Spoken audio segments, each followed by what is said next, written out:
Hello, welcome to another episode of thefieldofscreamspodcast. Today we will be covering Jason Goes to Hell. After Friday the 13th Part 8, Jason Takes Manhattan, Paramount decided to sell this franchise to New Line. However, in the sale, they did not sell the naming rights to Friday the 13th, so that's why this movie is called Jason Goes to Hell, and not Friday the 13th Part 9, Jason Goes to Hell. New Line hired a brand new director, Adam Marcus, who was 21 at the time, to write and then direct this film. Since he was inexperienced, New Line decided to get the band together, and they invited Sean Cunningham, who made the first movie, and they brought him on board to help Marcus out and kind of help capture the old spirit of Friday the 13th movies. Well, the result we got was something pretty different, really different. And by different, I mean, he basically made this movie an Invasion of the Body Snatchers type film. Now, I do recall when I was younger, and when I would go through the video rental store, I would always see the case of this movie, and I always thought it was a very cool looking case. I mean, out of all the Friday the 13th films, this one is the most different. It's Jason with the snake coming out of his mouth. And of course it's called Jason Goes to Hell, it's a gimmick. We're in the gimmick part of the series. Last time it was in New York, now he's going to hell. Next he'll be going to space. I mean, you get it. But when you sit down and watch a film like this, you tread through an entire series of Jason Voorhees hunting down teenagers that go to his camp. We've gone off trail a little bit. We went to New York. We had Carrie or Jean Grey come to Camp Crystal Lake and do battle with Jason. But now we come across this film. I want to start with the obvious. There's not a lot of Jason in this film. There is, but we don't have a dude running around in a hockey mask. We don't have Kane Hodder, doing his thing. We do have Kane Hodder not in the hockey mask during a scene. And we have Jason in the very beginning of the movie, which is a really cool scene. It starts the movie off really cool. The CIA set a trap for Jason. And they even started off with just, a girl's all alone, she's going camping, she goes to shower, the typical cliche stuff you see in a Friday the 13th film. And then all of a sudden when Jason comes out to get her, the spotlights turn on, they throw the grenade, and they blow him to smithereens. It's hard to beat that beginning. Now we also get Jason some at the end, but between this beginning and the end shot, this little sandwich of a movie we have between the two Jason scenes, it's just, there's some wild stuff in the middle. And by wild, right after they kill Jason with the grenade, the coroner, and for some reason in this franchise, the coroner's always eating something. Earlier in the franchise, there's that dude eating a sandwich, watching those girls work out. And now this guy, he goes into the room with Jason, he sees his heart, it's leaking stuff, it looks all gross. And then this guy just starts chowing down into this heart. It's really gross, and if you're eating something while watching this movie, it's enough to ruin your appetite. Blood shooting out, smearing all over him, and he's just rah, rah, rah, rah, while he's eating it. It goes off to Weirds-town pretty quick. Once he eats the heart, it starts off the chain reaction to the plot of the movie, to which is basically Invasion of the Body Snatchers. And through Invasion of the Body Snatchers, there's basically this giant, weird, leech, worm-looking thing. It even looks like a turd in some scenes, but it shoots out of their mouth and they spit it into another person's mouth, and then they become possessed with Jason. Now, I was kind of digging around because I was like, why would they do this with this movie? Why would they just not have Jason? Kane Hodder was not happy with how this movie went, and he's kind of the star that's known as Jason. A lot of people love Kane Hodder. And you go, why wouldn't you just have him be Jason for the whole movie? You could even have the little snake thing go on while Jason's lurking around this whole area, killing people. And the reason was because Sean Cunningham was helping out Marcus.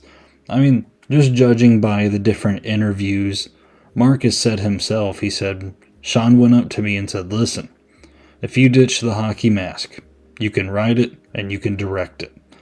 And Marcus, being very, very young, happily agreed. I would have done the same thing. And let's not forget, this movie kickstarted Marcus's career. So when you get mad at this movie for not having Jason, don't blame Marcus. Blame Sean Cunningham, the guy who started this whole thing. And he says in interviews, like, he kind of avoids the blame. He's like, oh, I never said that. No. But then if you look up other interviews that he does, like, he almost makes it sound like he hates Jason. Like, he talks about, like, oh, this franchise isn't about Jason. And it's like, what are you talking about? Like, yeah, the first one didn't have him. But, I mean, where has this franchise gone since?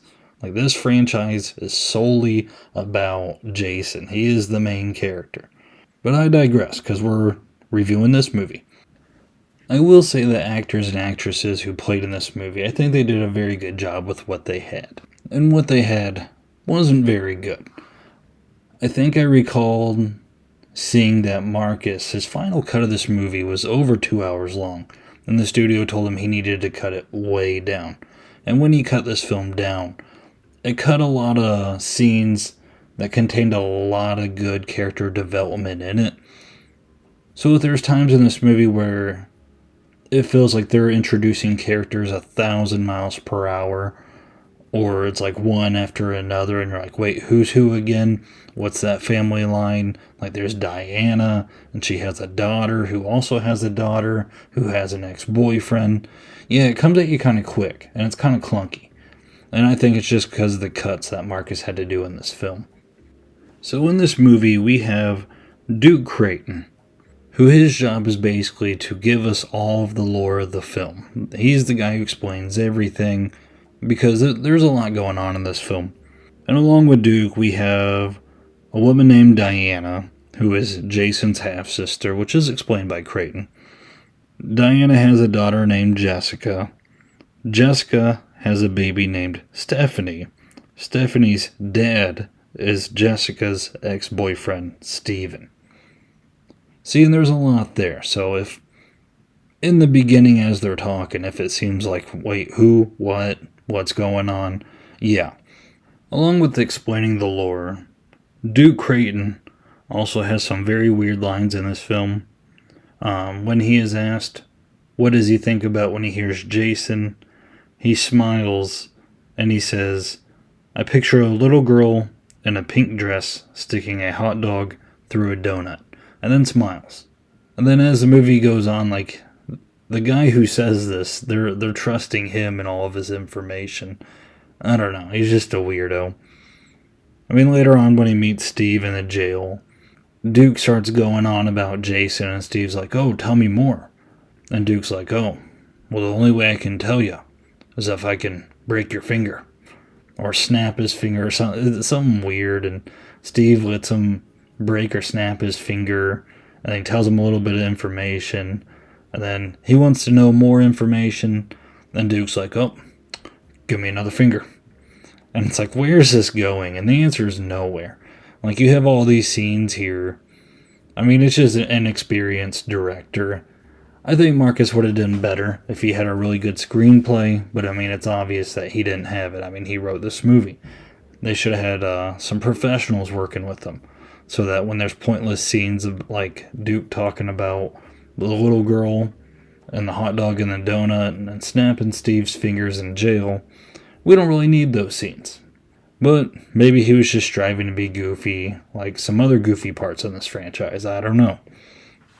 There is a brief moment where it does feel like a typical Friday the 13th scene, and that is when there is a trio of college/high school kids, who knows how old they are, and they go into the tent, and one of them kind of goes off on their own. Of course, they die.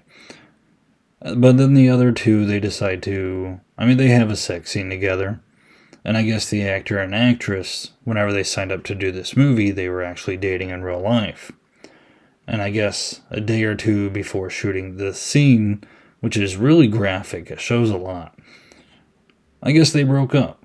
So that scene had to be really awkward to film. I couldn't imagine. But, they did their part. So, kudos to them. This movie dives further into weird territory when Deputy Josh is captured by the coroner, who is technically Jason. And when he does, he straps him to a table, he makes him naked, and he shaves him before transferring the turd worm into his mouth. And it just got to me thinking, like, if they are possessed by Jason, like, there's never any moments to where Jason would, like, shave someone down. I mean, maybe he was shaving them to make him appear more like Jason. I don't know, I just didn't really get that. I know the director was like, oh, I want the audience to be uncomfortable. You know, like there's a guy shaving another guy while they're naked and, you know, all this stuff. Like it's supposed to make them uncomfortable. But I mean, he has to see why fans kind of get mad at this movie when there's just little details like this. It's like, what? They're not acting like Jason. Like, yeah, they're quiet. Some of them mimic the movements of Jason, but others don't. And others are shaving people. It just doesn't really add up. But we'll roll with it. With Diana dying early in this film, which was kind of surprising. I mean, when they introduced Diana, I was like, oh, it's our final girl. And then she dies, like really quick. And it's like, oh, okay. You kind of realize Steve is kind of like the final guy, along with Jessica. They're like the final couple, I guess you can call it. I mean, heck, add the baby in, and you have a final family. But Steve has a lot of moments in this film whenever things go bad or, you know, a possessed person's going for Jessica, Steve always rolls in right at the right time, and he, like, punches them out, and it's a nice little fight scene. Steve has a couple square-offs in this film, and I guess the director actually wanted to make Steven Tommy Jarvis. But the problem was, again, when New Line bought this film, they didn't buy the rights to the Tommy Jarvis character, so they couldn't do it. So when it was being written, it had Tommy Jarvis in mind. Jason does have a house in this movie. That is one thing I thought that was kind of cool. You know, you hear all this lore about Jason, you know, he went to this camp, but you never wonder where he lived. You know, we met his mother. We haven't met his father. Supposedly there was a little subplot that was going to involve his father in one of these movies, but they never did it. Maybe a good thing, because as you can see with this film, you add too much lore, sometimes your film suffers. But we have the Voorhees house. And one thing that kind of cracked me up is literally characters fall through the floor of this house several times in this movie. Like, no one upkept this house at all. Which usually happens with deserted houses. But I mean, Steven falls through the floor once. Duke falls through the floor once. Diana's dead body kind of flails down in the floor on top of Steven after he falls through the floor. It's just kind of goofy. I don't know. It got a little giggle out of me the second time it happened. Along with the house, something interesting that needs to be brought up is when he goes into the house, the Necronomicon is in the house, which basically infers that Jason is indeed a Deadite. And it's kind of a cool crossover. I mean, I think some people don't like it. I can see why. I mean, all Deadites in Evil Dead movies, like, they're always just talking the meanest trash, offering BJs while wanting to kill them. And then when people are possessed by Jason, like, they're just quiet. They don't talk. Though one does talk in this movie. I'll talk about that here in a second. But yeah, it just doesn't really add up. Jason doesn't talk. Imagine Jason talking like a Deadite. Isn't that kind of a wild thought? One character I wish they kind of explored a little more was Officer Randy. He's goofy. He kind of gives Officer Dewey vibes a little bit. I mean, I kind of liked him. Him and the Steven, how they're kind of buddies, and there's always the conflict going on.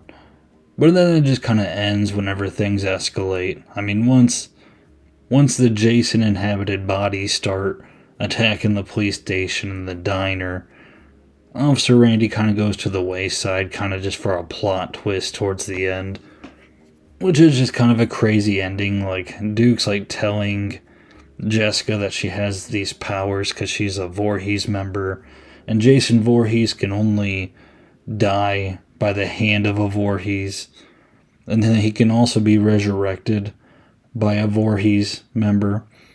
And then to like prove it, she picks up a knife and it turns into like this Power Ranger dagger looking thing.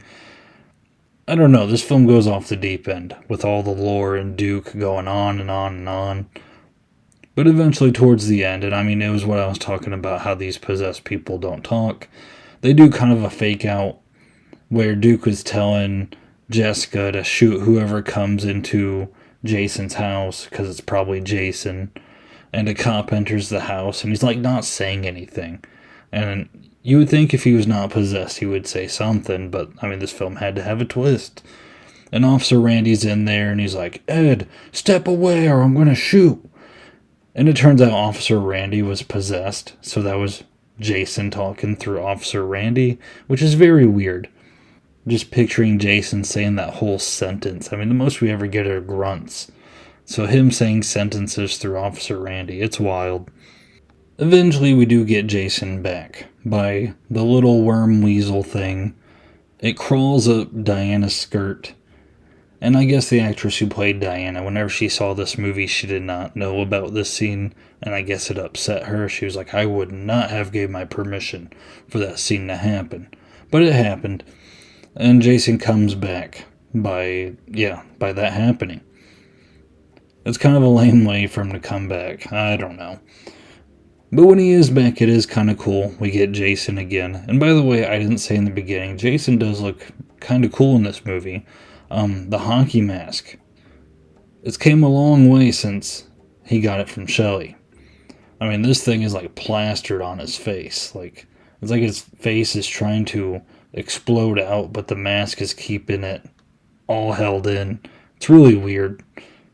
When they finally stab Jason and they kill him, I did kind of enjoy that sequence, the hands coming out of the ground, pulling him down into the dirt, and then all that's left is his hockey mask, and then we get Freddy Krueger's hand popping out and grabbing it. Really cool stuff there. I like that tie over. I think overall this film just suffered from way too many ideas, trying to be different, way too different. I mean, different is a good thing, but I think this film overdoes it. We didn't need this whole invasion of the body snatchers thing to happen. Like, it wasn't executed that great. Duke was a little too weird, and it just seemed like ideas were kind of all over the place. I mean, we have the Necronomicon and all that, which the director Marcus is very happy about. When he was being interviewed, it made me laugh. He goes, "Yes, it's canon. I made the film. It's part of the franchise. Sorry."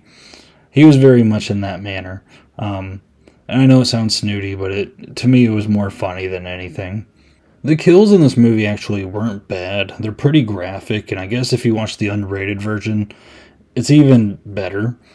So if you like blood and gore and all that, I mean, this movie does a good job with that. They had a good kill with the deep fryer. He shoves their head into the deep fryer and then just throws them to the side. Really cool stuff. I mean, I think this film, it has some good parts with Jason in it. I think Jason doesn't look bad at all in this film. I think it looks kind of good. I like the Freddy crossover. That was kind of cool. I liked a lot of the kills in it. Thought they were creative and bloody, and I felt like they tried. I felt like they tried more than Jason Takes Manhattan. I mean, that film was a bunch of cutaways. At least this guy took chances with the kills. Again, I just think it just suffered from way too many ideas, and I think he had some good ideas too, but there's just way too much different stuff going on here, and I can definitely see why a lot of fans don't like it. You would have thought after part 5 they would have learned not to take Jason away from us. That angers a lot of fans, and then they did it even more, so I don't know what they're... Thanks, Sean Cunningham, thanks. Well, this does wrap up my review for Jason Goes to Hell. I hope you enjoyed listening to the review, and if you are still here, feel free to like this video or like this episode. Feel free to subscribe so you know when the next one's coming out. And thank you for listening. Until next time.